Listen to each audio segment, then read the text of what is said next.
¿Qué tal, alumnos? ¿Cómo se encuentran el día de hoy? Hablaremos un poco acerca de nuestro tema o práctica número 1 de este parcial.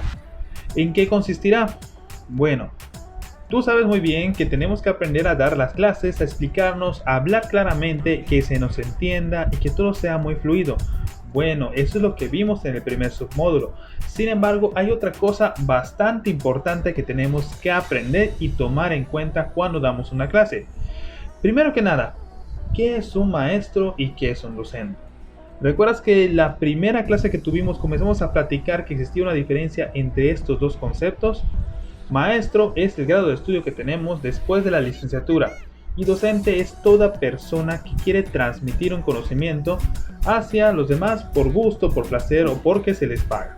Entonces esa es la diferencia, grado de estudio y persona que desea transmitir conocimientos. Aprender y enseñar, dos temas muy controversiales.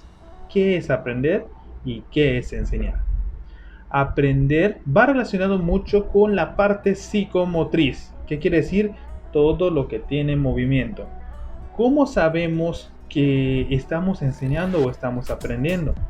Aprendiendo, por ejemplo, sería caminar, hablar, escribir, porque todo tiene que ver con el movimiento de una parte de nuestro cuerpo. Escribimos, caminamos y hablamos. Podemos aprender a hablar distintos idiomas. Sin embargo, enseñar se refiere a transmitir un tipo de conocimiento que sea mental. Por ejemplo, los números.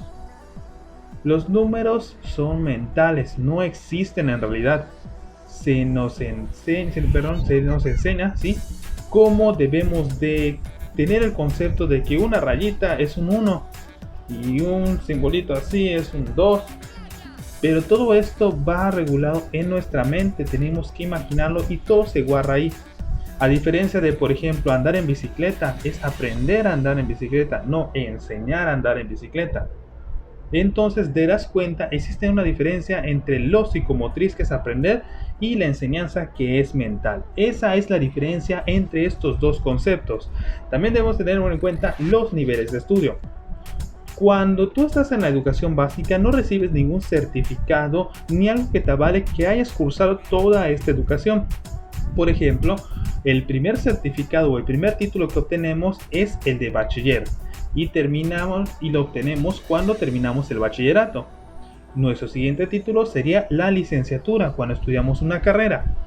El siguiente título sería la maestría y finalmente el doctorado.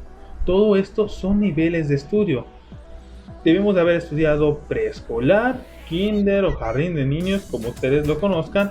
Debemos de haber estudiado la primaria, la secundaria, la preparatoria o bachillerato, la licenciatura, la maestría y el doctorado. En realidad son 7. Y si tú deseas especializarse, por ejemplo, en una rama de la salud como odontología, medicina o algo, seguirás estudiando por el resto de tu vida. Es decir, si tú piensas que en realidad se acaba la educación cuando termina la escuela, estás muy equivocado. Todos nosotros como profesionistas seguimos estudiando.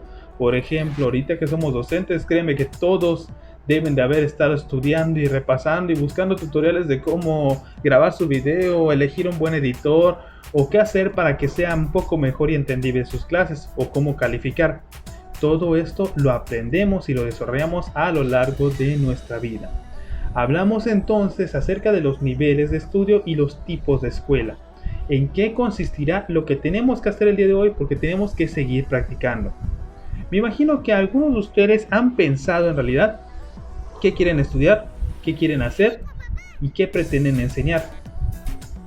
En el caso de que, por ejemplo, queramos enseñar algo, yo voy a pedirles que para poder realizar esta práctica el día de hoy, elijas un nivel educativo.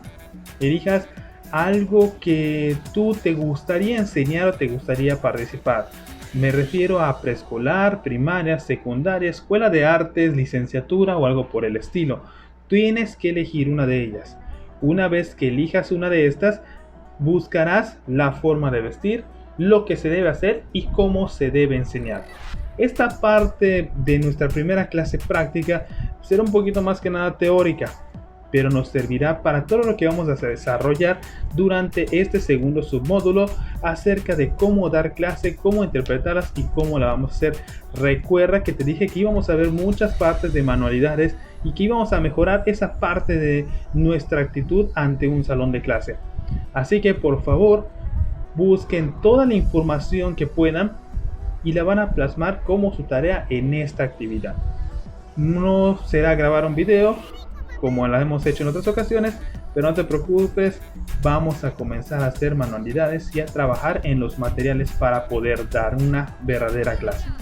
Así que ya sabes, esta es la actividad. De todas maneras, se las dejo por escrito en el documento de Word que acompaña a este videito abajo para que puedan realizarla mejor.